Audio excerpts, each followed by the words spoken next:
Olá pessoal, meu nome é Bruno Saad e esse é um podcast voltado para a gestão pública, no qual eu trago convidados que atuam na área pública e também especialistas nesse tema que é tão relevante para a nossa sociedade. Hoje, e assim como sempre, eu trago um convidado que é uma grande referência, eu tenho certeza, que não só para mim, mas para vários professores e gestores da educação do Brasil. Uma pessoa que eu tenho a oportunidade de estar um pouco aproximado hoje na Prefeitura do Rio de Janeiro.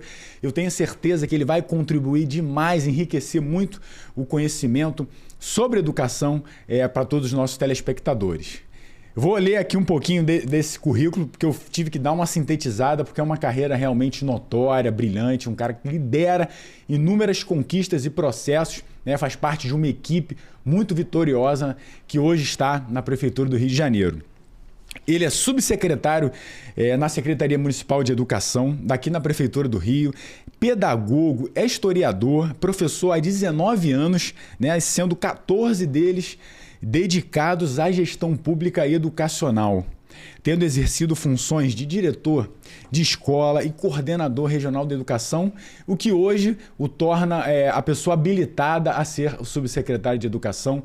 Nosso convidado de hoje, Hugo Nepomuceno, muito obrigado por você estar aqui na nossa casa, no nosso programa. Eu tenho certeza que será de grande valia, de grande valor trazer todo esse conhecimento para que as pessoas entendam um pouco como é que funciona essa gestão da educação, os desafios que a gente enfrenta na hora de implementar políticas públicas, serviços públicos de qualidade. Muito obrigado por você estar aqui.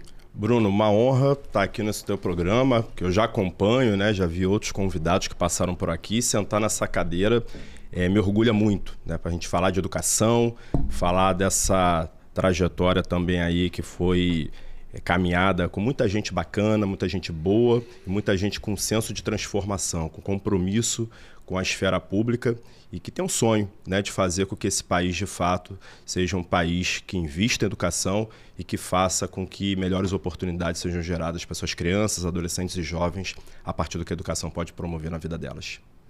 Eu que agradeço a sua presença aqui. E aí, para começar, hoje eu vou tentar explorar o máximo aqui de conhecimento para extrair, para que a gente possa fazer um podcast bem rico. E você tem uma caminhada muito interessante dentro da área da educação, né? Eu anotei aqui, são 19 anos como professor, 14 anos na gestão, trabalhando na parte da gestão de implementação de políticas públicas, de projetos. Eu sei o quão difícil é implementar projetos na administração pública, em especial na educação pública, que é uma área bem grande que a gente tem dentro da administração pública. Isso sob a perspectiva dos professores, sob a perspectiva dos alunos, né? Então eu queria que você começasse falando para a gente um pouco dessa trajetória, porque eu tenho certeza que muitos telespectadores, né, começaram lá como professor e hoje estão ocupando cargos de gestão. Como é que foi essa trajetória e como o habilitou hoje a ser um grande gestor na área da educação? Eu comecei em Santa Cruz, né? Eu sou cria do Cesarão, da comunidade do Cesarão, filho da dona Sônia, do seu Jorge, meu pai é servidor público, técnico de laboratório na prefeitura, e minha mãe uma servente. Minha mãe trabalhava em Nova Iguaçu, limpando escola, e esse foi meu contexto familiar, né? No início da minha vida eu fiz creche comunitária, sou filho de pais divorciados, então desde cedo minha mãe era uma guerreira, criou 3 filhos ali, com toda a dificuldade inerente de você criar filhos recebendo um salário mínimo, mas sempre ofertando para a gente o exemplo, né, o compromisso, a responsabilidade e principalmente dando muito amor para os seus filhos. Dali de Santa Cruz, e posteriormente eu fui morar no Chapadão, ali na área da Pavuna, no Village. Fui aluno de escola municipal, isso me orgulha muito, fui aluno da Rede Municipal do Rio, estudei na Escola Municipal Ziruzaru, ali eu fui alfabetizado. Logo na sequência, eu fiz também o meu término do ensino fundamental 1 e 2, ali na região da Baixada Fluminense, no município de Mesquita, também aluno da rede municipal daquele município. E tem um ponto interessante que quando eu me formei no ensino fundamental 2, eu fui realizar um dos sonhos que estava brotando no meu coração naquele momento, que foi ser professor. E minha mãe, Bruno, ela tinha largado a escola, ela tinha parado de estudar. Minha mãe não concluiu o ensino médio, né? E quando eu fui me matricular no ensino médio para fazer o curso normal de formação de professores, a minha mãe ela decide voltar a realizar o sonho dela, que era concluir os estudos. Minha mãe era autodidata, minha mãe sabia falar inglês, mas eu não conseguia ter o diploma, não conseguia ter essa formação no ensino regular. E nós fomos juntos nos matricular no ensino médio, começamos a fazer o curso de formação de professores na mesma escola, em turmas separadas, e ali no terceiro ano do ensino médio, inclusive, nós fomos estudar na mesma turma. Que interessante. Ali talvez eu vivi o momento mais desafiador da minha vida, né? Um dia depois do Dia das Mães, numa segunda-feira, após a gente apresentar um trabalho à frente da turma, a minha mãe teve um infarto fulminante na frente da turma, apresentando um trabalho, né? Olhou para mim, deu um sorriso e ali ela apagou para nunca mais voltar. Eu tive um apoio muito forte da minha escola, né? Foi talvez um dos gestos mais lindos que eu já vivi na minha vida, né? No cemitério de Inhaúma, sepultamento da minha mãe, mais de 3 ônibus levando alunos da escola. Fui acolhido por todos os meus colegas, por todos os meus professores. E aquilo me deu forças, né? Me deu forças não só para concluir os meus estudos, mas também para seguir nessa carreira do magistério fazendo aquilo que eu acredito. Nesse ensino médio eu tive oportunidades riquíssimas, eu fui aluno de Grêmio Estudantil, fui secretário-geral do Grêmio Elisa Blanco, ali no Colégio Estadual Dom Pedro I em Mesquita. Tive uma experiência em 2004, já no 4º ano do ensino médio, de ser eleito parlamentar juvenil pelo município de Mesquita e ocupar uma cadeira na Alerj, que era um projeto super inovador para a época, que jovens se candidatavam, jovens que estavam ali compondo a diretoria do Grêmio Estudantil se candidatavam, e ali eles podiam ter uma experiência da atividade parlamentar. E eu fui eleito por todo o município de Mesquita e tive essa experiência na Alerj que me marcou muito, né? A gente aprendeu a fazer projeto de lei, aprendeu o que era o papel de um deputado estadual, né? A importância de você fiscalizar o trabalho do executivo. E esse projeto continua até hoje, que eu vejo lá nas iniciativas. Não só continua, mas a experiência do Parlamento Juvenil aqui no Rio, ela inspirou a Câmara Jovem, que funciona na Câmara dos Deputados também. Né? Então foi um projeto pioneiro e que eu tive a oportunidade ali, graças à atuação no Grêmio Estudantil também, de ocupar essa cadeira. E logo na sequência, em 2005, eu passo no concurso público para o município de Japeri e ali por volta de março eu sou chamado nesse concurso, convocado, e vou dar aula no município de Japeri para uma turma de alfabetização. E Bruno, assim, foi uma experiência riquíssima, né? Eu fiquei 3 anos trabalhando em Japeri. Eu costumo dizer que nessa época eu já morava aqui em Ricardo de Albuquerque, né? Eu pegava o trem, a gente se encontrava, os professores geralmente que moravam aqui no Rio se encontravam no 3º vagão do trem e a gente ia para o município de Japeri trabalhar.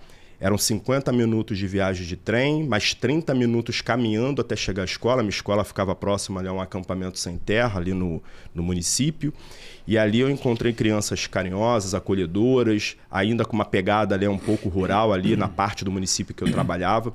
E foi uma experiência riquíssima. Destaco também o quanto que eu fui acolhido ao longo dessa caminhada, né? O meu primeiro concurso público, naquele momento de mudança de casa, de apartamento, eu morava em Mesquita com a minha mãe, né, que estava separada do meu pai. Quando minha mãe morre, eu venho morar de novo aqui no Rio de Janeiro, no bairro de Ricardo de Albuquerque. E ali eu tive que procurar estágio. Eu estava no momento ali de realizar meu estágio, né, obrigatório para poder concluir o ensino médio. E eu fui muito acolhido na Escola Municipal na Arrabal Fonte, né, pela direção, pelos professores, que entenderam aquele momento difícil que eu estava vivendo. E veja bem, Bruno, meu primeiro concurso público, quem pagou foram os meus professores do estágio. Né? Numa reunião pedagógica, eles chegaram com um envelopezinho, eu com medo, aquela coisa, né? Você vai fazer o primeiro concurso, será que vai dar? São poucas vagas, aquela coisa toda, milhares de pessoas inscritas. E teve uma frase que os meus professores falaram para mim que eu nunca mais esqueci. Hugo, você só precisa de uma vaga. Legal. E ali eles me deram um envelope feito com papel ofício, colocaram todo o dinheiro ali que eu precisava para fazer a inscrição no concurso e me entregaram. Fiz a inscrição, estudei muito e fui aprovado, né, classificado dentro das vagas e fui convocado para trabalhar. E ali começou a minha jornada como professor. Primeiro no município de Japeri por 3 anos, logo no ano seguinte eu sou aprovado e classificado no primeiro concurso público para o município de Mesquita, que é onde eu fiz ali boa parte do meu ensino fundamental também. E fui trabalhar no colégio, na Escola Municipal Rotariana, ali no centro de Mesquita.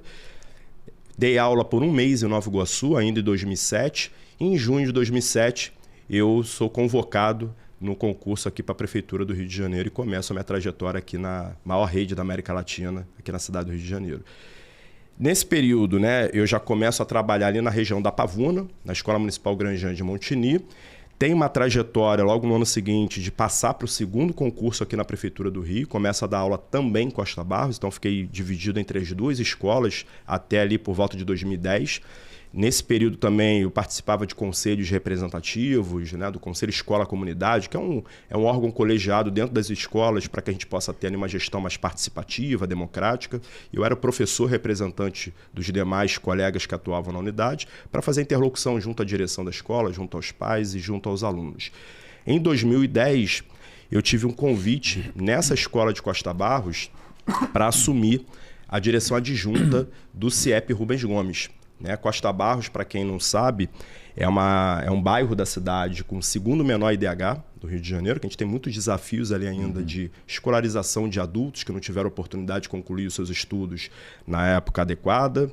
Um desafio ali socioeconômico, uma região muito miserável ainda, desafios urbanos, enfim. E a gente ali assume esse compromisso de fazer a diferença naquela comunidade. Era uma escola, um CIEP, com 1.300 alunos, com 3 turnos, que pegava desde a pré-escola até o 6º ano, e ainda o ensino noturno, fazendo ali toda a escolarização em ensino fundamental. E nessa escola, Bruno, eu tive uma grande aula de afetividade, de aprender a trabalhar com a comunidade, de aprender a estabelecer parceria com as famílias. E eu costumo dizer que o CIEP Rubens Gomes meio que me moldou para a gestão. E fiquei nessa direção adjunta até o final de 2011. A partir de 2012, eu logrei êxito ali na consulta à comunidade, que é uma espécie de eleição para diretores de escola. E de 2012 até 2014, final de 2014, eu fui diretor-geral dessa unidade. Eu exerci ali um mandato de 3 anos. Em 2015, eu vou para uma outra escola como diretor-geral também, uma escola que estava sem direção, enfrentando alguns desafios também ali internos, de desempenho, de trabalho interno também ali, de unificação do grupo, que é a Escola Municipal Lúcio de Mendonça, no bairro de Anchieta. E fico nessa unidade por 4 anos. A gente fez um trabalho lá super bacana, era uma escola de turno parcial e ao longo de 3 anos nós conseguimos fazer um trabalho de correção do fluxo dos alunos. Era uma escola que reprovava muitos estudantes, estudantes ficavam presos ali no 3º ano porque não tinham sido alfabetizados, e a gente conseguiu, através de reforço escolar, de um trabalho pedagógico muito robusto, da colaboração das famílias e dos professores, reduzir o nosso índice de reprovação, e com isso a gente conseguiu avançar para a implementação do turno único, que é o tempo integral na escola. A gente fez com que a escola praticamente toda ficasse em tempo integral, com exceção ali da pré-escola, e aumentamos o IDEB da escola. Quando eu cheguei na escola, o IDEB era em torno de 4,4, e num ciclo de 2 IDEBs, eu entreguei a escola em 2018 com IDEB de 5,5. A gente aumentou 1,1 no IDEB. Foi um crescimento assim, fantástico, quase praticamente 20% de crescimento no IDEB. O que num ciclo tão curto representa de fato o esforço coletivo ali da comunidade escolar e um projeto muito bem definido. Que é o que eu costumo dizer, Bruno, assim, eu não troquei os professores da escola, eu não troquei os funcionários da escola, mas é a gestão. É o professor, o funcionário, o responsável, o aluno entender que a escola tem norte, entender que ele vai ter um apoio da gestão e uma gestão que sabe utilizar o potencial desse grupo para coordenar um trabalho em prol da melhoria da aprendizagem. E foi o trabalho que nós conseguimos fazer ali que muito me orgulha. Essa trajetória ali na escola meio que me credenciou depois para participar de um processo seletivo para a coordenação da Sexta CRE, que é uma coordenadoria que tem em torno de 44 mil alunos, 112 unidades escolares que fica na região de Anchieta, Pavuna, Acari, Barros Filho, Honório Gurgel, aquele pedaço ali da Zona Norte, já quase encostando ali na Zona Oeste. E nesse processo seletivo eu logrei êxito, passei numa votação pelos diretores, apresentei um plano de gestão também para uma equipe técnica no nível central que foi bem avaliado. E ali eu iniciei meu trabalho como coordenador regional de educação. Fiquei ali por em torno de 4 anos, de 2018 até 2022, e fizemos um trabalho ali bem interessante. Eu costumo dizer que a minha primeira meta do meu plano de gestão na Sexta CRE foi visitar todas as unidades escolares. Eu coloquei isso no plano. E isso é muito importante, Bruno, porque você não vai conseguir sentir a dor da escola que o pai traz para você, que o professor traz para você, que o diretor compartilha contigo numa reunião, se você não conhece a realidade. Então, através dessas visitas, eu passei a conhecer cada cantinho da escola, passei a conhecer e dialogar com cada ator da comunidade escolar e também estabelecer uma relação de confiança da comunidade escolar com a coordenadoria para que a gente pudesse ter também essa procura desses atores, né? Para que a gente estabelecesse uma parceria para o crescimento da coordenadoria. E desenvolvemos ali diversos projetos bem interessantes, até chegar em 2022 e eu ser convidado pelo secretário Renan Ferreirinha para assumir a Subsecretaria de Articulação e Integração da Rede, que foi uma subsecretaria criada nessa gestão, né? Criada em 2021, quando o secretário Renan Ferreirinha chega, para articular o trabalho de uma rede que é complexa, que é grande, que tem mais de 650 mil alunos, mais de 1.550 escolas, e que a gente tem na Subaí esse papel de organizar a comunicação com a rede, ordenar a rede em relação à matrícula, vagas em creches, estabelecer esse papel também de proteção ao educando e desenvolver vários projetos ali de integração no nível da escola e no nível da coordenação regional. Então, assim, eu costumo dizer que eu sou um homem extremamente feliz e realizado com aquilo que eu faço, porque eu não caí no magistério por falta de opção. Eu escolhi estar no magistério, eu escolhi ser professor. E hoje eu trabalho com o que eu gosto, com o que eu sonho. E meu grande sonho é fazer com que o Rio de Janeiro seja a capital da educação no Brasil, né? E eu costumo dizer que é possível e nós podemos fazer isso. Olha que relato maravilhoso. É muito bom quando a gente tem... E eu falei isso aqui no último programa, né? A gente tem que estar próximo de pessoas que estão realmente buscando criar um legado, modificar a vida do cidadão, estão buscando novos desafios grandes, desafios que trazem um conteúdo importante, que é a educação, por exemplo.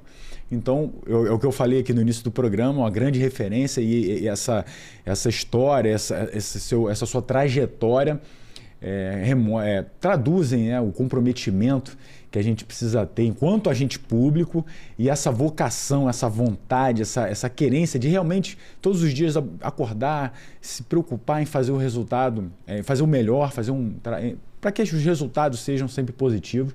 Então, eu acho que vai servir de grande valia para as pessoas que estão hoje começando no magistério, com 1, 2, 3 anos de professor, superando esses desafios e sabendo que há uma perspectiva, inclusive, de caminhada dentro da gestão, da parte da educação. E a educação é realmente o que transforma, é o que vai... E eu tenho uma fala muito interessante do presidente do Tribunal de Contas aqui do município, que ele diz, se você pegar duas áreas, né, todas as áreas, todos os municípios, todas as regiões têm problemas como normal. Se você focar muito na educação, der educação, ainda que tenha desafios de saúde, transporte e tal, e a outra, você resolver de imediato aquele problema da saúde, do transporte, e não focar na educação, ao longo do tempo, 10, 20, 30 anos, essa área em que teve um grande empenho, esforço do poder público em melhorar a educação, se tornará uma sociedade melhor do que aquela que buscou estancar só os problemas de educação e de saúde, porque o potencial que a educação tem de transformar uma sociedade é muito grande. Então, esse é um caminho que o Rio de Janeiro vem conseguindo com êxito entregar para a sociedade. Então, fiquei muito feliz. Me veio aqui na memória coisas também da minha vida. Eu também trabalhei em Japeri, trabalhava lá, pegava aquele trem. Eu trabalhava de 0 às 4, saía de 4 horas da manhã da hora, tomava um banho rapidinho, pegava o trem, eu vinha praticamente amarrado, dormindo no trem, para chegar ali na Central do Brasil, correr para um outro curso de formação que eu estava fazendo à época. Trabalhei na Pavuna também, vi os desafios ali sociais que tem, e a educação está inserida no meio disso tudo. Bruno, dizem que Japeri tem o melhor empim do Rio de Janeiro, mas aí a turma lá de Santa Cruz brigou comigo, falou que o deles é melhor. Então a gente tem que ver aí essa disputa, né? Provar para que a gente possa ter aí o resultado definitivo. É verdade. Então, assim, que legal essa sua fala, que eu acho que vai fazer com que muitos reflitam. E é uma trajetória de sucesso. Parabéns também já novamente. E a gente falou aqui da complexidade, que são 650 mil alunos, 1.500 escolas e a maior rede de educação básica da América Latina. E como é que a gente consegue um resultado tão fantástico como a gente conseguiu agora do IDEB, o Índice de Educação Básica, né, da Educação Básica? Como é que a gente consegue ter um resultado tão significativo em uma rede tão grande em um contexto social tão complexo, porque você tem escolas desde o colégio público na Zona Sul, quanto colégio público na Zona Norte, na Baixada, com realidades sociais completamente diferentes. E a gente conseguir equalizar isso e dar um resultado, como deu agora o IDEB 2024, foi fantástico. Como é que a gente chega a esse resultado tão positivo? Bruno, primeiro, antes até de começar a responder, eu quero agradecer cada educador, né? Cada educador da cidade do Rio de Janeiro, os nossos funcionários, professores, nossas equipes gestoras, agradecer os pais que acreditam na educação dessa cidade, isso é fundamental, e os nossos alunos, né? Então, alcançar esse resultado não é simples, alcançar esse resultado não é algo que a gente consiga fazer sem uma assertividade, sem muito planejamento, sem gestão. Então, a gente consegue, desde o início ali, de 2021, estabelecer um conjunto de ações para fazer com que a gestão aponte esse alcance de resultados de aprendizagem e que culminou agora na divulgação do resultado do IDEB de 2023. Então, importante, primeiro a gente tem no Rio de Janeiro um currículo muito bem definido, inclusive alinhado à Base Nacional Comum Curricular, e que para a gente alcançar a efetividade do trabalho com esse currículo, a gente criou algumas estratégias. A primeira é a questão dos materiais, né? A gente precisa ter de uma ponta a outra da cidade, é muito importante que o nosso aluno que está matriculado em Santa Cruz, que está matriculado na Ilha do Governador, que está matriculado em Copacabana, na Pavuna, na região central, ele tenha acesso às mesmas oportunidades. Então a gente tem o material didático, que é o material Reduca, que tem ali todo tipo de trabalho envolvendo as habilidades que estão previstas no nosso currículo, que todos os alunos da cidade têm acesso ao mesmo material. A gente tem uma série de materiais de recomposição da aprendizagem ali para enfrentar o desafio também trazido pela pandemia e para ter o reforço escolar para aqueles estudantes que não estão alcançando as habilidades necessárias. Nós temos também uma série de iniciativas com aulões que a gente faz ali, reunindo a turma em auditórios, na própria sala de aula com recurso audiovisual, e a nossa empresa de multimeios ali, a Multirio, a gente grava esses aulões e disponibiliza ao vivo ali para as escolas para a gente fazer interação e promover desafios ali de aprendizagem também. E por outro lado, você tem, a partir desse material unificado que todas as unidades seguem, a gente consegue fazer avaliações periódicas. Então, os nossos profissionais, quando eles estão abordando as habilidades com os alunos, ao longo de um bimestre, a gente fecha esse bimestre promovendo uma avaliação em rede. O que essa avaliação em rede vai apontar para a gente, Bruno? Primeiro, onde cada aluno está nesse percurso da aprendizagem em relação aos objetivos que estão previstos para ele naquele período, e dá uma oportunidade, a partir da devolutiva dessa avaliação, que é uma devolutiva muito rápida, da gente poder fazer as intervenções necessárias, fazer ali a readequação no planejamento para que a gente alcance os resultados com esses estudantes. Então, a avaliação é fundamental, o material estruturado é fundamental, mas também eu quero trazer aqui o aspecto do acompanhamento, né? Então, a gente tem hoje a gestão para resultados de aprendizagem, que é o GRA, que funciona muito bem na nossa rede, que é uma equipe, né, um programa estruturado, que tem um setor no nível central instalado para isso, que é o nível que trabalha ali no prédio da prefeitura, e que tem equipes atuando em cada coordenadoria regional de educação. Essas equipes, elas visitam as unidades, elas conversam com os coordenadores pedagógicos, com os diretores, elas estão municiadas ali de todos os dados de aprendizagem daquela escola, e o foco absoluto dessa equipe é a parte pedagógica, e através dessas análises, de uma elaboração de um planejamento muito robusto, a gente consegue promover intervenções ali em cada atividade, em cada abordagem com os estudantes que ainda não alcançaram os resultados que eles precisam alcançar para aquele período. Então, é um conjunto de ações que a gente desenvolveu para poder fazer com que a proposta curricular ela seja implementada de forma positiva, que ela seja alcançada e que a gente consiga cada vez mais ter os nossos alunos aprendendo, né? A avaliação, ela nada mais serve, Bruno, do que para promover ali a reflexão sobre a aprendizagem do aluno. Então, o foco do nosso trabalho é que o aluno aprenda. E para saber se esse aluno está aprendendo ou não, a gente tem que ter esse conjunto de estratégias para a gente poder avançar. Só destacando aqui, não é trivial dizer que a gente teve o maior crescimento na nossa nota do SAEB em todo o Brasil, quando a gente compara ali com as capitais, né? A gente praticamente fica em primeiro lugar. A gente sai nos anos iniciais de um IDEB de 5,4 para 6, acima da média nacional, inclusive. E nos anos finais, que pega ali o Fundamental 2, a gente teve um crescimento de um IDEB 5 para 5,2. Na região sudeste, quando a gente compara ali também com capitais, a gente praticamente fica na dianteira. Nos anos finais a gente fica em primeiro lugar e nos anos iniciais a gente fica em segundo lugar, abaixo apenas da capital Vitória. E na região metropolitana do Rio de Janeiro, a cidade do Rio de Janeiro, apesar de ter o maior número de escolas, o maior número de alunos, conseguiu ficar em primeiro lugar tanto nos anos iniciais quanto nos anos finais. Então, a resposta muito objetiva, né, para essa pergunta é: planejamento, gestão e muito trabalho. Trabalho de todos nós. Trabalho de quem está no nível central, trabalho de quem está na coordenadoria regional de educação, mas principalmente o trabalho das nossas equipes que estão nas escolas.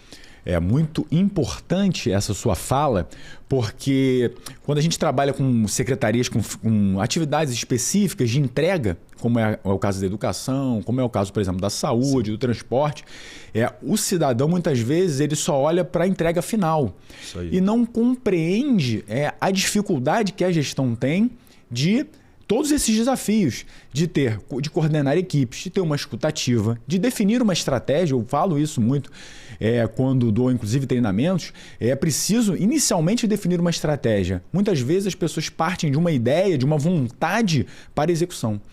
É preciso definir uma estratégia. A gente falou aí de planejamento, de avaliações periódicas, avaliar o desempenho, correção do planejamento, definir objetivos estratégicos para as nossas secretarias, para os nossos inclusive, colaboradores. Então, tudo isso hoje vem sendo implementado na área da educação. Isso é que o cidadão precisa ter em mente. Não olhe só para o professor que está dando a aula, mas para todo um arcabouço da gestão que está trabalhando diariamente, pensando em como entregar melhores resultados por meio de um professor capacitado, treinado, orientado, de uma direção muito alinhada ao que se define de estratégia do órgão central, que é o secretário, os subsecretários. Então é muito importante essa fala, porque não só valida, e aí também esse agradecimento a todos que estão lá na ponta, os professores, coordenadores, diretores, validam a atuação dele, mas tornam significativa a atuação de quem está na parte da gestão fazendo. E Bruno, tem um aspecto fundamental aí, como você falou, né? O conjunto de estratégias, planejamento, lidar com essa avaliação, com essa forma de avaliar. A formação, ela tem um papel fundamental, né? Porque nós temos professores que foram formados, tiveram a sua formação inicial, seja em nível acadêmico, nível médio, há mais de 30 anos. Nós temos professores recém-formados, mas a gente está falando de ferramentas de gestão muito modernas também. Né? A gente está falando de aplicar avaliações, a gente está falando de compilar esses dados através de cartão-resposta, promover análises, entender no detalhe, né, em que parte do percurso de aprendizagem cada aluno está. Isso é um conhecimento também muito recente na educação. Então é importante que a gente consiga trazer os nossos professores, não só para ter uma formação a respeito dessas ferramentas que a gente está adotando, até para que haja uma compreensão e uma utilização muito assertiva dessas ferramentas, mas também a formação com foco nas habilidades que os alunos não desenvolveram, ou seja, como que eu consigo fazer uma abordagem diferenciada de determinadas habilidades que eu já identifiquei que o conjunto da minha turma não performou bem numa avaliação em relação àquilo. Então a avaliação está me apontando o seguinte: talvez a maneira, o método que eu empreguei para ensinar aquela determinada habilidade, para trabalhar aquela determinada habilidade em sala de aula, não foi a mais adequada. E como é que a gente revisita isso? Como é que a gente corrige esse percurso? Ou como é que a gente promove uma nova abordagem que vai chamar mais a atenção da turma, que vai promover um maior interesse, que vai desafiar melhor o aluno? Então, tudo isso a gente trabalha também na nossa formação. Através da Escola de Formação dos Professores Carioca, que é a Paulo Freire. A gente tem essa instituição que é um patrimônio da educação carioca, mas também através de formadores regionais, que foi uma estratégia muito bacana que a gente adotou nessa gestão, porque a nossa formação não fica apenas centralizada na Paulo Freire. A Paulo Freire ela também tem um grupo de formadores que vai até o território, promover essa estratégia de formação em loco e com isso a gente consegue ter uma adesão cada vez maior também no aspecto da formação. Inclusive chegou a ter um trabalho em conjunto muito importante com o Tribunal de Contas do município, nessa parte de metodologia, de acompanhamento, né? Análise de dados. Análise de dados é bem revelador e bem interessante, porque a gestão ela é fundamental em qualquer área que a gente venha desenvolver dentro de um órgão público, dentro de qualquer área, não só na pública, também na privada. Quando a gente tem nosso abraço aqui, o presidente Guaraná, nosso conselheiro Puccioni, que estão fazendo um trabalho fantástico, ciência e gestão. Então a gente está acompanhando aí um grupo de escolas, um conjunto de escolas. E essa aproximação foi tão importante que deu resultados significativos. Também para a nossa educação. E quando a gente fala de estratégia, fala de gestão, a gente passou uma época complicada de pandemia, e aí eu estou pegando esse gancho, né? Já tem um lapso temporalzinho, mas esse resultado vem mesmo com um pós-pandemia, que foi todo um desafio. Primeiro na época da pandemia, e aí como é que corrigiu esse percurso de tempo sem aula, presencial, de toda uma preparação do arcabouço administrativo para que pudesse entregar a aula, que é a entrega da Secretaria de Educação. E como é que foi esse pós-pandemia para chegar também a esse resultado? Essa pergunta é muito boa, Bruno, porque, primeiro, se a gente pudesse dividir esse período de gestão em 4 anos em etapas, eu organizaria, apesar de não ser tão linear assim, mas eu organizaria da seguinte maneira, né? O ano de 2021... ele foi muito dedicado à reabertura das unidades escolares, né? Ao retorno presencial seguro. Ou seja, quando a gente coloca a educação como prioridade naquele contexto de pandemia para que o seu funcionamento acontecesse atendendo ali os estudantes, entendendo o impacto que a falta de acesso à escola promoveria nesses estudantes, a gente pressiona todo o sistema para quê? Para garantir as condições de funcionamento da escola. Então, com isso, a gente primeiro prioriza a vacinação de todos os profissionais de educação, sejam eles regentes, professores regentes, funcionários, equipes de apoio e todos eles. A gente faz aquele processo de escalonamento e com isso a gente consegue promover uma retomada gradual das aulas aqui na cidade. Então, 21 foi muito dedicado a essa parte ali do retorno presencial seguro. E aí, Bruno, eu queria destacar aqui um projeto que, na verdade, a gente já desenvolveu a partir de 2021, que foi muito importante para a nossa rede, que continua ativo até hoje, que é o Bora para a Escola. O Bora para a Escola, em 2021, ele começa como um projeto para poder resgatar os alunos que estavam afastados da escola em função da pandemia, que não tinham atendido ali o nosso chamado para o retorno presencial seguro, e numa parceria muito forte ali com os times de futebol do Rio de Janeiro, que tem essa questão da cultura futebolística, né? Então, Botafogo, Flamengo, Vasco, Fluminense apoiaram essa iniciativa, e aí nos jogos do Campeonato Carioca também, os jogadores entravam ali, ajudavam a gente com a divulgação, com a faixa em campo, e a gente fazendo essa grande convocação para que os estudantes de fato estivessem na escola.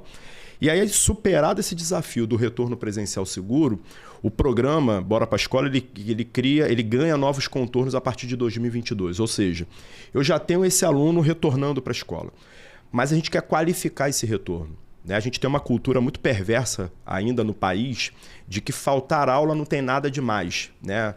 Muitos responsáveis, muitas vezes inadvertidamente, deixam os seus filhos faltarem aula para ir ao mercado. Eu costumo brincar até para ir em algumas atividades com a família. Porque não é só um diazinho de aula, são só 2 diazinhos de aula, não vai fazer falta nenhuma. Faz falta. Estar na escola todos os dias é fundamental para a aprendizagem, para o desenvolvimento das crianças, dos adolescentes e dos nossos jovens. E o que a gente passou a fazer a partir de 2022? O programa Bora para a Escola, além de focar na parte ali do combate ao abandono e à evasão escolar, ele passou a ter um foco muito grande nas causas do abandono e da evasão. E uma das primeiras causas do abandono e da evasão, que a gente já tem animação muito preditiva, é na infrequência. O aluno que vai abandonar, ele já dá sinais para a gente ao longo do ano que ele está se afastando da escola. Então a gente começou a criar uma série de ferramentas para medir essa frequência do aluno em tempo real e a partir dessa medição a gente conseguia ali promover algumas intervenções. Criamos nesse período um aplicativo, Bruno, chamado Diário. Só para você ter uma noção, antes desse aplicativo ser criado, a gente só tinha acesso, enquanto Coordenadoria Regional de Educação, em nível central da Secretaria, aos estudantes que estavam faltando muito, ao fechamento de cada COC, ou seja, o secretário, para saber se o aluno João Henrique, lá em Santa Cruz, estava faltando aula, ele tinha que esperar finalizar o bimestre, os professores lançarem os dados no sistema, para a gente ter ali a fotografia da infrequência do aluno. A gente acabou com isso. Hoje nós temos um aplicativo desenvolvido em parceria com a IPLAN, inclusive, ou seja, a tecnologia total ali totalmente desenvolvida pela prefeitura, pelo time da prefeitura. Nesse aplicativo, o professor, ele hoje abandona o papel e ele faz a chamada na palma da mão, ou seja, no próprio celular. Você já tem ali toda a turma dele pré-listada e ele marca o estudante que faltou aula ou que está presente na turma. Efetivou a chamada, imediatamente a Coordenadoria Regional de Educação já tem acesso ao estudante que está na escola ou não, e o nível central aqui da Secretaria também. O nosso protocolo de busca ativa hoje, ele é acionado já a partir da segunda ocorrência de falta dos estudantes. Muito interessante. Ou seja, quando o aluno já começa a se afastar, a gente já está telefonando para essa família, a gente já tem o nosso agente de frequência que está em cada unidade escolar, indo à residência desse aluno, mandando recado pelos colegas, entendeu? Pegando às vezes um outro familiar e mandando uma notícia, olha, o que aconteceu? Por que ele está faltando? Ah, não, professor, ele está doente, está com algum problema. Então a gente vai anotar aqui, assim que ele retornar, pede para procurar a gente. Ou seja, uma aproximação e uma ação preditiva que evitou em 2023 que 24 mil alunos tivessem com risco de abandono. Ou seja, 24 mil alunos com registros muito elevados de infrequência e a gente conseguiu ali corrigir no detalhe e evitar que esses estudantes abandonassem. O que a gente tem como resultado desse trabalho muito forte desenvolvido ali já desde 21, com foco na frequência já a partir de 22 e com uma consolidação desse trabalho em 23, Bruno? A Rede Municipal do Rio, ela também teve uma excelente vitória nesse período, que foi a divulgação da nossa taxa de abandono. Nós tivemos a menor taxa de abandono do Sudeste, que foi de 0,3. Só para você ter uma noção, em torno ali de 2009, 2010, a gente tinha uma taxa aproximada ali de 2,1. Ou seja, isso é uma queda vertiginosa e mostra o sucesso dessas ações de busca ativa que a gente tem desenvolvido. Fora esse trabalho, né, para que a gente tenha um aluno na escola, para que a gente traga de fato esse estudante e evite que ele abandone, tem um trabalho muito forte que nós desenvolvemos também no pós-pandemia, que é fazer com que a escola seja desafiadora para o aluno, fazer uma escola inovadora, fazer com que a escola corresponda aos desafios do século XXI, ou seja, que tipo de formação a gente vai ofertar para esse estudante para que ele esteja conectado com as melhores oportunidades desse tempo. E aí a gente cria o JET. Isso que eu ia pegar esse gancho na sua fala. Primeiro, já vou pontuar aqui um ponto, uma coisa importante que eu identifiquei. É o acolhimento e o sentimento de pertencimento do aluno. Ele entender que as pessoas estão preocupadas com ele num mundo tão dinâmico em que as pessoas mal falam uma com as outras. Você entender que o diretor do seu colégio, que o seu professor está preocupado com a sua ausência, cria nele esse sentimento de pertencimento a esta comunidade escolar e a preocupação de que, poxa, estão cuidando de mim, estão preocupados comigo, se eu fui ou não, se eu estou doente. Esse sentimento de pertencimento resultou nessa menor taxa de abandono. Perfeito. Se eu sei que eu sou querido, se eu tenho esse sentimento de pertencimento, eu não vou deixar de estar naquele local onde eu sou querido. Então, eu gostei muito dessa iniciativa, é excelente, muito bom. E aí, pegando essa sua fala, eu queria que você falasse do JET, né? Porque primeiro a gente busca a constância nos processos, depois a gente busca o aperfeiçoamento, a inovação. E essa semente foi plantada, me parece que em conjunto também com outra secretaria. Queria que você falasse como é que o JET vem, o que é o JET, para que as pessoas que estão nos ouvindo entendam a qualidade do serviço que hoje a gente vem prestando. O JET, ele é o CIEP do século XXI. Né? Quando a gente fala e compara ali com o CIEP, o que vem à nossa memória? Inovação. O CIEP foi um modelo de escola totalmente inovador ali para a época em que ele foi lançado, década de 80, aqui no Rio de Janeiro. É uma escola de tempo integral, com alimentação de qualidade e com um currículo muito robusto. Né? Então, o JET ele incorpora esses elementos na sua metodologia de ensino. E o JET ele trabalha numa abordagem maker, né? Então ele tem uma metodologia que a gente chama de STEM, né? Que é trabalhando ciências, tecnologia, engenharia, arte, matemática, e através dessa integração dos componentes curriculares, dessas áreas do conhecimento, A gente quer justamente que os nossos estudantes eles sejam cada vez mais habilitados a pensar criticamente e a solucionar problemas. Bruno, eu costumo dizer... É um grande desafio, me permita fazer uma observação, um grande desafio desse século, dessa momento que a gente está vivendo. Perfeito. A gente tem que fazer com que o nosso jovem, primeiro, ele olhe para uma realidade e seja capaz de criticá-la. Ou seja, eu estou numa rua que eu tenho ali um problema, sei lá, na pavimentação. Como é que eu posso trazer uma solução para esse problema? Ou seja, como é que eu posso pensar num asfalto que seja mais resistente? Se a minha rua, em alguns momentos, pode ter uma elevação do nível da água, como é que eu posso alertar as pessoas de que a água está subindo ou que a água já está descendo? A questão dos bueiros inteligentes, que a gente tanto escuta falar, como é que se desenvolve um sensor de um bueiro inteligente? Como é que eu crio mecanismos? Até a gente tem lá os técnicos da GeoRio, tivemos uma escola agora que fez um trabalho fantástico em relação a isso. Como é que eu crio ferramentas tecnológicas para medir o nível de umidade do solo, para alertar as pessoas que moram próximos de encostas que ali você tem um risco? Como é que eu crio sirenes? Ou seja, como é que eu penso em soluções para problemas que até hoje não foram pensadas? Essa é a formação que vai colocar o nosso jovem na fronteira do conhecimento e prepará-lo para as melhores oportunidades que virão pela frente. Aplicação teórica, na prática, nos problemas sociais enfrentados por eles no dia a dia, enquanto sociedade, enquanto bairro, enquanto área, enquanto comunidade. Perfeito. Esse é o conceito, Bruno. E enquanto você está pensando nessas soluções, você está articulando várias áreas do conhecimento para que você também trabalhe o currículo. Então, a grande diferença da metodologia empregada no JET é que você não tem ali cada área trabalhando de maneira isolada, estanque, e você dando conta de cada conteúdo.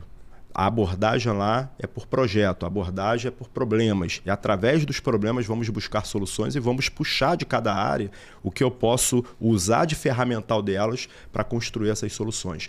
A gente tem um coração do JET, que é o colaboratório, que é uma sala com inúmeros recursos. A gente tem impressora 3D, a gente tem óculos de realidade virtual, a gente tem caixas de ferramentas, a gente tem LED, a gente tem circuito elétrico. Por quê? Porque são ferramentas que o estudante ele quer desenvolver algum projeto, nessa sala ele vai ter todos os recursos necessários para que ele possa desenvolver essas ações e dar cabo ali das soluções que ele quer implementar. E a gente também tem ali muitos objetos analógicos, né? A gente tem máquina de costura, a gente tem tecido, a gente tem muito papel, a gente tem tinta, a gente tem tesoura. Por quê? Porque o conceito do JET não é ser uma escola que apenas ensina robótica, apenas ensina elétrica, não. É uma escola que tem uma abordagem mão na massa. Ou seja, tudo que é de mais tecnológico ou até mesmo de mais analógico, você vai encontrar ali, porque eles vão reunir e agregar todos esses recursos a serviço das soluções que eles querem desenvolver. Muito legal. E isso tudo na rede pública. Tudo na rede pública. Que é fantástico. Esse estímulo, que é um grande desafio. Trazer o aluno a pensar, a ser desafiado. Quem não gosta de um desafio que o faça crescer, que o faça ser uma pessoa, um ser humano melhor. Trazer isso já para a parte da educação básica, ele vai levar essa elementar ao longo da sua vida. Quando ele estiver no ginásio, quando ele tiver uma profissão, ele vai lembrar, puxa, eu fui levado a pensar, a raciocinar de forma muito mais sistêmica, pensando em problemas, me apaixonando pelo problema. Essa é uma fala minha quando eu desenvolvo lá a mentalidade infinita para o gestor, é se apaixonar pelo problema. E o que não falta hoje na sociedade são problemas, e trazer esses problemas sociais do dia a dia para que possam ser pensados nesse ambiente acadêmico, estimulando não só o aprendizado da matemática, do português, da ciência. Perfeito. E construindo soluções, repensando. Que legal saber que a gente tem isso hoje ofertado na rede de ensino pública. E se a gente for comparar isso a outros países que estão muito mais em desenvolvimento, isso é já aplicado em países que estão lá de primeiro mundo, né? Que a gente diz aqui, porque que um dia vamos chegar a ter essa consciência de que somos um país também de primeiro mundo e pensar como um primeiro mundo, e parte desse princípio, né? Pensar como um primeiro mundo, trazer isso para a rede pública. Fico muito feliz e tenho certeza que todos que estão nos ouvindo e nos escutando sabem e vão ficar orgulhosos desse serviço que vem sendo trabalhado. Perfeito. Queria agora mudar um pouquinho de temática, mas também é uma temática muito importante, que foi os desafios que a gente passou também nessa parte de gestão, de cuidado com o aluno. Nós tivemos alguns ataques vivenciados aqui numa realidade muito triste pelas escolas do Rio de Janeiro. Isso não acontece só aqui no Brasil, só no município do Rio de Janeiro. Isso acontece, não sei exatamente com a frequência, que não seja uma frequência muito grande, mas também em outros países de primeiro mundo ali, que a gente diz. Então é uma realidade que acontece no mundo, que são esses ataques a colégios, em que a gente teve inclusive alunos, professores que vieram a óbito. Vitimados. Como a gente pode trazer aqui de conhecimento o que a gestão vem fazendo para superar esse desafio, para também trazer a tranquilidade para o aluno, trazer a tranquilidade, o conforto do pai que chega ali na hora do colégio, deixa o seu filho, que é um vínculo afetivo mais importante que a gente tem na vida. Eu tenho 2 filhas e quando tenho a oportunidade de levar lá no colégio, eu quero que ela esteja naquele lapso temporal em segurança. Como é que a gente tem encarado esse desafio no dia a dia? Bruno, quando eu fui convidado para a Subair, que é a subsecretaria que eu lidero atualmente, o secretário Renan Ferreirinha ele me entregou algumas missões. A principal delas, no convite feito ali em novembro do ano de 2022, foi da gente olhar com muito carinho para a área de segurança escolar. E no final desse ano, início do ano seguinte, ele fez uma viagem para Nova York, inclusive, e trouxe muitos insumos, das visitas que ele fez ali em algumas escolas, centros lá de segurança, inteligência. E a gente conversando ali em janeiro, ele tomou a iniciativa de criar uma área, um setor dentro da Secretaria de Educação, dedicado exclusivamente à segurança escolar, que foi a gerência de segurança escolar. Então essa gerência hoje, ela está vinculada à subsecretaria que eu lidero. Isso já foi em janeiro de 2022, a gente cria essa área, a gente tem uma equipe lá, 24 horas dedicada a cuidar da proteção e da segurança dos nossos estudantes, e com um braço, e aqui tem um trabalho muito importante que a gente desenvolve até na interlocução com as forças policiais, com as forças armadas e com os demais órgãos que lidam com essa área no Estado. A gente tem um braço no COR. Hoje a Secretaria de Educação ela tem um assento permanente no Centro de Operações Rio, e a gente também tem um assento permanente no Centro Integrado de Comando e Controle, que é o CICC, administrado pelo governo do Estado. Então a gente está nesses 2 centros ali para que a gente possa ter informações em tempo real, para que a gente possa dialogar ali também com as forças de segurança e também trabalhar as informações ali que chegam para a gente muitas vezes de inteligência e tudo mais. Por que foi importante a gente já ter essa estrutura e já estar pensando nisso desde o final de 2022? O ano de 2023 ele marca uma inflexão muito grande nessa questão dos ataques ativos em escolas. A gente teve algo totalmente fora da curva. A gente já teve registros anteriores de ataques em escolas Brasil afora. Vamos lembrar que o Rio de Janeiro teve o caso de Realengo também, que foi muito traumático para todos nós, para toda a cidade, para todo o estado. Mas você não tinha até então, até o ano de 2023, uma ação tão coordenada em nível nacional para promover essas ameaças de maneira generalizada. Vamos lembrar que o ano de 2023 você tem pelo menos lá de 2 a 3 ataques bem-sucedidos, provocando morte de profissionais em outros estados. Você tem só na cidade do Rio de Janeiro várias ameaças que foram neutralizadas, e aqui eu quero fazer um destaque a essa parceria que também nós tivemos naquele período com o setor de inteligência da Polícia Civil e outros órgãos também do Ministério da Justiça, que instalou um setor interno também exclusivamente dedicado à segurança escolar. E na Polícia Civil também eles criaram uma área lá específica para cuidar da segurança escolar, e o tempo inteiro ali em contato com as redes para que a gente pudesse dar o apoio necessário e as informações ali para que a gente pudesse neutralizar esses ataques. Ali em abril a gente tem um ápice desse processo, porque é quando se comemora de forma muito macabra o aniversário do Tiros em Columbine. Então você tem sempre em abril um momento de tensão muito forte, e que todo mundo praticamente fica em alerta. Então ali para a segunda quinzena de março até final de abril, geralmente em todos os anos é um momento mais tenso.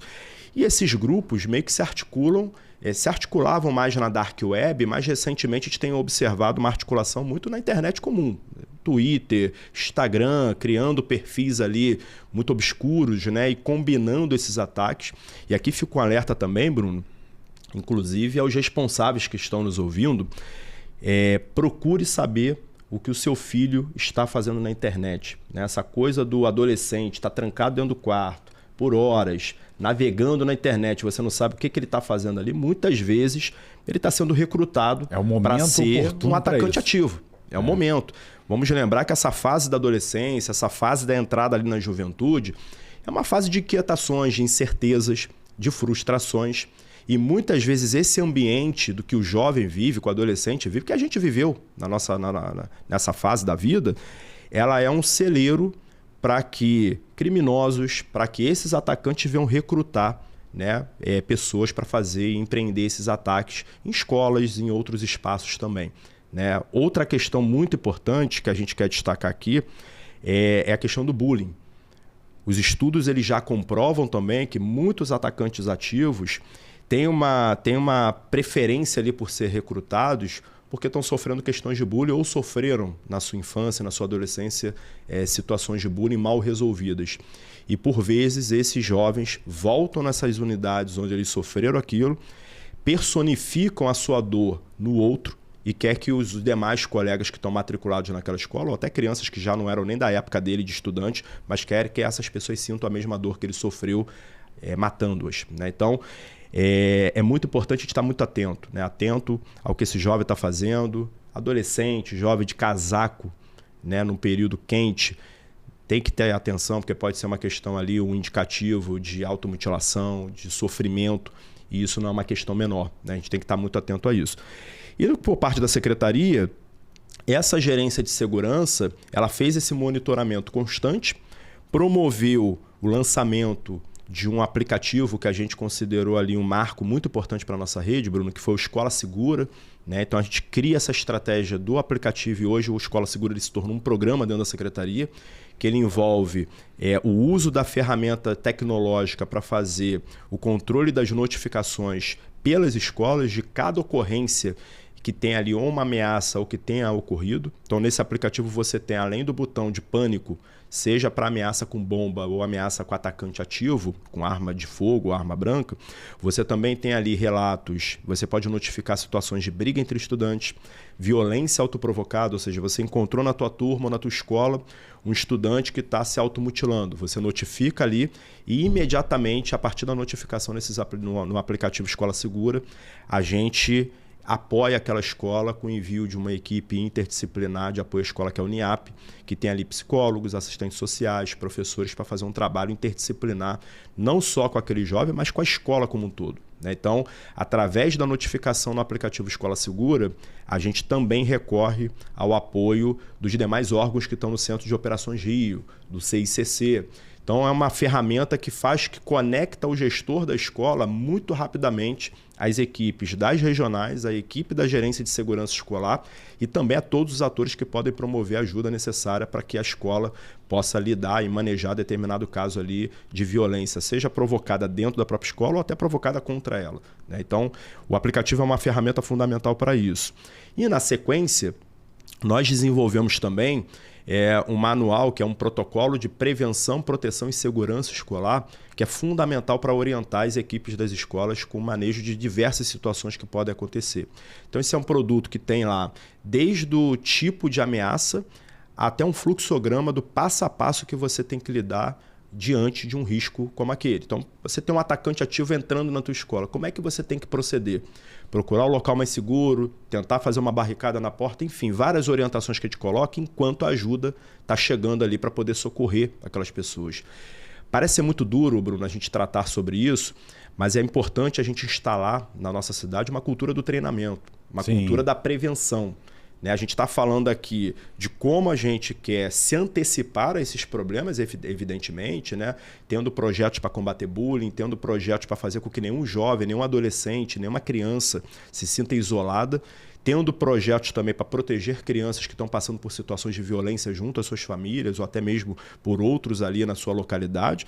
Mas é importante estar preparado também para o seguinte: aconteceu um problema, como é que você lida com aquilo? Como é que você age em relação àquilo? Como é que você evacua uma escola rapidamente para poder mitigar a morte? Né? Então, hoje nós temos treinamento, por exemplo, de evacuação do prédio da escola, que a gente faz desde creches e EDIs até escolas de Fundamental 2. E me orgulha muito que hoje a gente consegue evacuar uma escola em 3, 4 minutos. Né? O treinamento vai impactar diretamente na eficácia da capacidade de resposta. Perfeito, perfeito. E a gente faz esses treinamentos, né, de evacuação, que serve tanto para a questão do ataque ativo quanto para a questão do incêndio também. Tivemos, no ano retrasado, incêndio no EDI Albano Rosa, Pescador Albano Rosa, na Maré, em que a escola aplicou ali o treinamento, a escola tinha passado pelo treinamento e aplicou corretamente, conseguiu evacuar todo o EDI de modo a preservar a vida dos profissionais e das crianças. E a gente vem fazendo anualmente esses treinamentos também, não só com relação à questão da evacuação de prédio, mas questão de gasgo, a aplicação da Lei Lucas, a adequação também para a própria questão do ataque ativo. A gente tem treinamentos com as equipes técnicas da Polícia Militar do Estado do Rio de Janeiro, que tiveram treinamento nos Estados Unidos para lidar com esse tipo de problema. E isso para a gente é uma agenda fundamental. É muito, muito rica a sua fala. Eu tenho a certeza de que aqueles que estão nos assistindo têm noção da qualidade e da gestão hoje executada na Secretaria de Educação. E volto a repetir, é um serviço público à disposição do cidadão. Então, muito me orgulha hoje o seu trabalho, o trabalho do secretário Renan Ferreirinha, de todos os coordenadores, professores. Eu também sou um professor e também tenho orgulho. Me lembro da primeira vez que fui dar aula. Aquele frio na barriga. Fui dar aula. E aquela sensação gostosa quando a pessoa que trabalhava na parte administrativa falou: professor, só tem aqui... Cara, isso me encheu tanto de orgulho. Poxa, eu ser chamado de professor porque eu tive professores fantásticos. Tenho até hoje, sou um eterno aluno, estudo muito. E isso foi uma das coisas mais importantes, mais felizes que me deixaram na minha vida.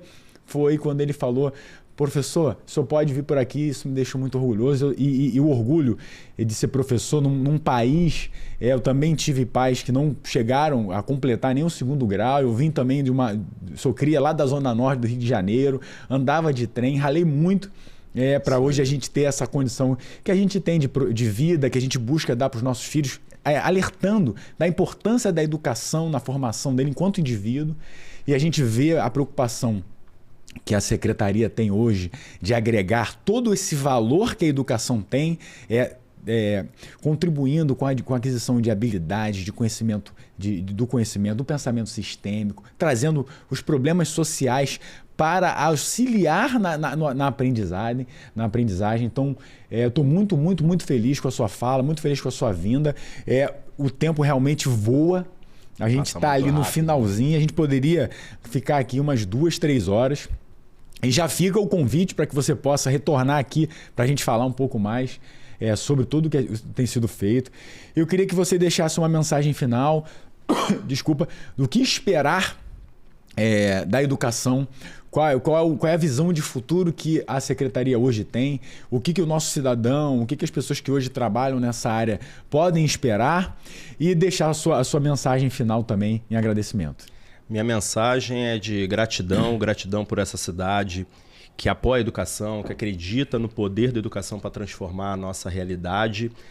Dizer que a gente segue trabalhando muito para entregar uma educação de qualidade para cada criança, desde o nascimento, cada adolescente, cada jovem, adulto e idoso que não teve oportunidade de estudar no seu tempo adequado e que a gente hoje está corrigindo também essas injustiças. Acredite, é possível a gente ser a melhor educação do país. O que falta?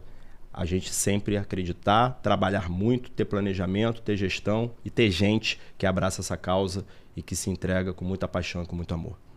E é isso, a gente vê isso no brilho dos olhos do Hugo, todos os dias que eu vejo você liderando pessoas, a sua liderança que já vem desde jovem, desde o colégio, essa toda experiência. Fiquei realmente emocionado quando você falou o relato da sua mãe, essa oportunidade que você teve de conviver aqueles momentos finais ali de convivência, nesse momento, nesse ambiente tão bom do colégio. Tenho certeza que ela está olhando e vendo o grande líder, a grande pessoa que você se formou. E eu volto a repetir, aqui a gente só traz pessoas que são realmente referências, pessoas que querem fazer o melhor na administração pública, construir um país, um estado, um município melhor e buscando todos os dias qualificar a nossa entrega. É o meu compromisso, como vocês que nos assistem, com esse canal. Isso aqui é criado para isso, para que as pessoas entendam quanto tem de gente boa na administração pública dando o seu melhor todos os dias. É o que eu busco, é o que eu trago aqui. Então, obrigado, Hugo, por você estar aqui mais uma vez. Eu tenho certeza que todos vão curtir e gostar muito desse episódio e aprender muito com toda essa parte, não só do valor que a educação tem, mas toda a parte de gestão envolvida na área da educação. Muito obrigado por você estar aqui. Espero que vocês tenham gostado. Não esqueçam de curtir, compartilhar, se inscrevam no canal, mande para os seus amigos que queiram estudar um pouco dessa parte de gestão, entender como funciona a gestão na parte da educação e multiplique tudo que foi construído aqui, falado para muitas pessoas. Obrigado.